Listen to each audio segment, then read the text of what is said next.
Hey there mga my love Sagittarius! Thank you so much for always staying here with me in this channel, babe. So before we start your reading, Sagittarius, let me just tell you guys na hindi po ito for everybody. Kaya naman just pick up only the messages you think are for you. At kung feel mo na ang reading na to ay para sa'yo, then this reading might be really for you. And kung hindi nyo pa knows, meron pa po tayong other channel. Link is down below sa ating description box. Kaya kung interesado kayong tumambay dyan din, pwedeng-pwede kayong tumambay dyan. Basta just take only what resonates, babe. Yan, no? And wala rin po tayong gender dito. So, bae, lalaki, LGBT, lahat welcome. Pwede pong i-switch or pagpalit-palitin yung roles kung gusto niyo dahil isa itong general reading. And at the end of the day, palagi po kayong may free will na pwede niyong gamitin anytime, anywhere. Oh, so let's go ahead and check these messages right here for your January 2025. Saji, Archangel Michael, thank you so much. Together with the angels and guides, what do we have here for Sagittarius, please, for their month of January 2025? Sagittarius for January 2025, please. Saggy.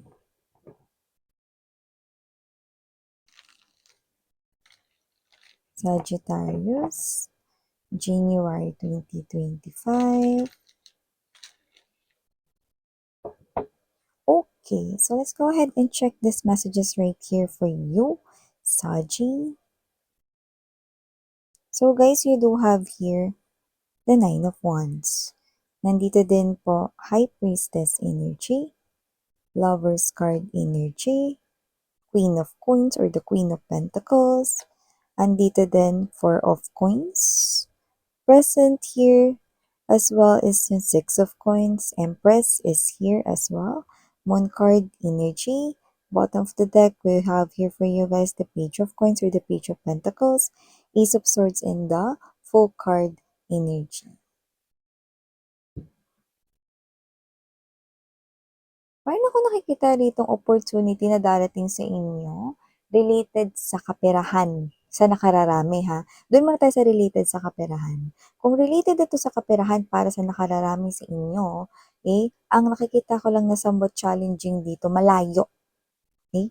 Parang this is you, hindi ka kagad makakapag-desisyon lalo na kung nakasanayan mo no, na makasama ang iyong loved one sa iisang house or sa iisang home. Yan, no? So, pwedeng may requirement dito na posibleng mag-stay in kayo doon at malayo. Physically far location ito, no? So, pwedeng ito ay other country, ito ay sa ibang destination, no? Kung saan pwedeng kayo lang yung maninirahan mag-isa, you will be far away from your family, pero it's a very good opportunity because you can be able to start new beginning, no? Establish new beginning. At nakita ko dito, no, na posibleng ito na yung energy kung saan posibleng mas umangat yung pamumuhay mo, Saji, no? The challenge thing right here is that, yun nga, no? Hindi ka sanay na malayo sa pamilya mo or ikaw ito, no, na parang nag-aalala ka, no? Na what if wala ka sa tabi ng family mo, may ganito ganyan, no? So may mga sanga-sanga kang iniisip kung saan nagdudulot ito ng negative na reaction sa inyong energy. Yan. Pero, nakikita ko dito, no, ng mga babes na makikita mo na isa itong magandang opportunity. Ito naman yung isang opportunity na nakikita ko dyan, no? Possible na kung ikaw, kahit hindi ka looking for new love, meron kang new love na makikilala kung saan possible na ma-in love ka rin sa kanya. Ayan But the challenge thing right here, is it okay for you to make sama or sumama sa kanyang bansa or sa kanyang lugar? Yan. So may pagkakawalay dito sa inyong family, no? Kumbaga parang willing ka ba na magstay, tumira, kasama siya dun sa bansa nila, May iwan mo yung family mo dito, may ganun ding klase ng energy. Okay? So, I think yun yung pinaka-difficult part, no, ng iyong pagdedesisyon, no? Hindi naman sa ikaw ay clingy. Alam mo rin naman that you are already sa right age mo, no, na mag-decide sa inyong life, no, kahit dito sa inyong love life area. Pero yun nga 'no, I think you are someone here who is family-oriented and really bound to be 'no, sa inyong family everyday, yan, okey. But okay, nakikita ko rito that your person is so understanding, so you might want to open up 'no. This person here is, hindi pa ninyo nakikilala for a lot of you, okay, lalo na kung ikaw ay single. But I do see that this is someone here is na parang different sa inyo. Yeah, puwedeng sa kanyang ethnicity, sa kanyang physical appearance 'no, puwedeng may foreign blood, half blood na foreign, but doesn't have to be. Puwede rin naman na iba yung kinagisnan niya rito na tradisyon, puwedeng same kayong ethnicity or same kayo ritong Pinoy, example 'no, pero lumaki siya sa tradisyon at belief ng ibang bansa. Okay, so may gano'ng klase ng energy. So maliban diyan nakita rin tayo rito 'no ng someone na hindi kayo ma-let go, ano. Parang mga babe sinabi niyo na sa kanya ritong i-let go niya na kayo, pero hindi niya pa rin yun magawa-gawa. Hanggang ngayon, palihim niya pa ring tinitingnan ang inyong mga social media accounts 'no, at lumbay-lumbayan pa rin siya rito.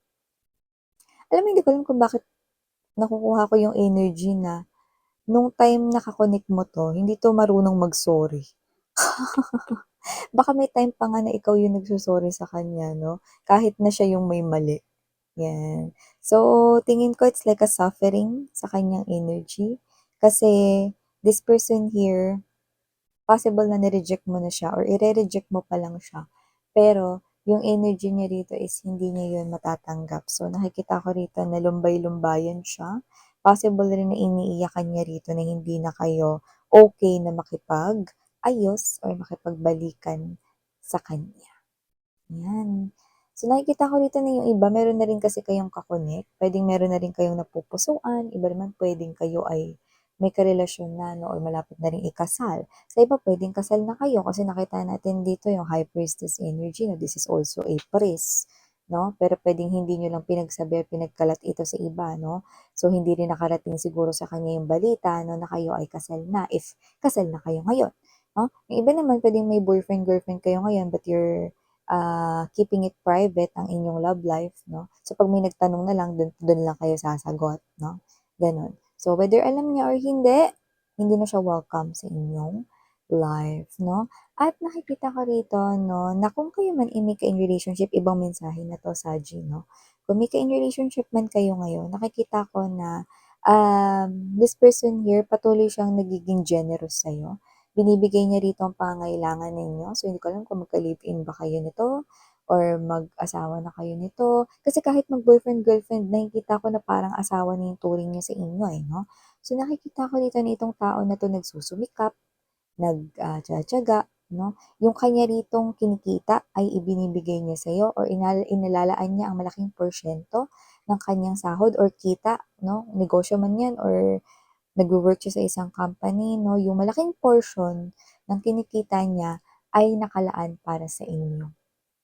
So, hindi ko naman siya nakikitang tinitipid niya yung sarili niya, pero nakikita ko na mas importanteng maibigay niya yung mas malaking porsyento ng kanya ritong kita sa pangangailangan mo. Ah, you're dealing here with someone who loves you more than you ever know. 'Di ba? So, maliban diyan Saji, nakita rin ako ng energy kung saan possible na may choices kang kailangang pagpilian. Hindi naman ito tungkol sa love, pero yung iba siguro for few of you guys, yes, possible na may options na dumating sa inyo, like dalawang manliligaw or dalawang magkakagusto sa inyo, LGBTQ supporters, welcome din kayo. Pero pinakamas nakukuha ko rito 'no, is yung dalawang pagpipilian mo has something to do with your life. May pagbabago ritong mangyayari 'no, at malaki yon 'no. At nakikita ko dito na hindi lang ito basta maliit na bagay, kung ito man ay may kinalaman sa kaperahan, parang may pinag-iisipan ka ritong dalawang magandang pag-investa ng money mo para ito ay mag-grow. Parehas namang legit, parehas namang okay, pero nakikita ko rito na gusto mo yung as in talagang sure na sure ka sa pipiliin mo na talagang ito yung magkakaroon ng magandang outcome para sa'yo. So, nakikita ko na mangyayari yon pero maaring magkaroon ka rito ng dikit na laban ng pagpapasya or pagdedesisyon. Parang kunwari dito, investment number one, maganda naman, ganyan-ganyan, 'no? Yung investment number 2 maganda din, ganyan, 'no? So, kahit dikit yung laban, gusto mo pa rin na mapili yung talagang mas lamang, 'no? So, hindi hindi mo kinokonsidera yung pantay lang, 'no? Hindi uso sa'yo yung it's a tie, kundi sa'yo kung saan yung mas malaking kabig, dun ka, 'no? Kamig, dun ka, 'no? So, hindi ko pa tinutukoy dito yung kami-kami wave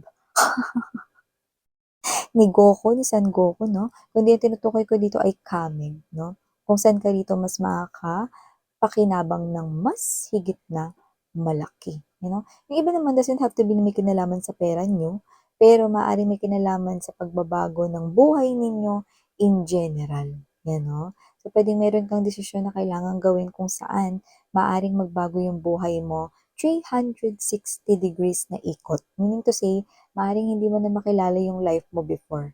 Kasi may mga pagbabago kang gustong mangyari. Sabihin natin ganito, from barong-barong na bahay, no? Yung bahay mo ngayon ay ilang stories or palapag na. Parang mansyon na rin yung laki, no? Tamang-tama lang pero ang laki na for you and for your family, no? With swimming pool pa, diba? At yung iba naman, no? Possible na yung hindi mo na makikita yung bakas ng doon mong pamumuhay. But with the Empress energy and the Queen of Coins, you will remain humble.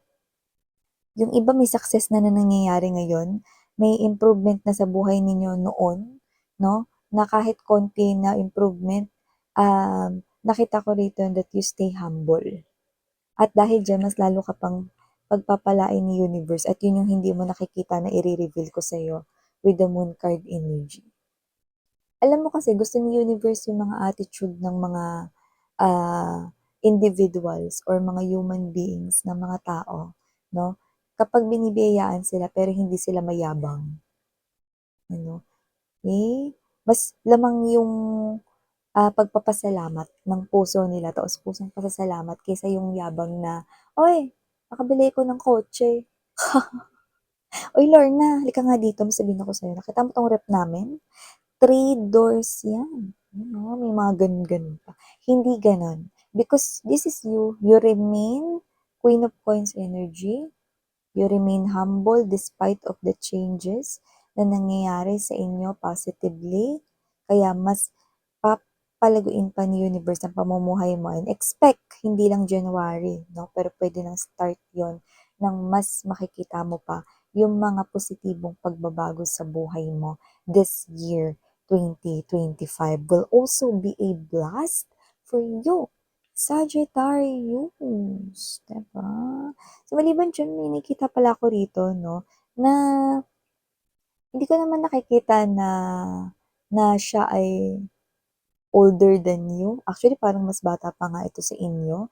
Mukhang meron kayo ritong, makukuhang idea dahil merong isang mag-a-advice sa inyo, possible na mas younger sa inyo.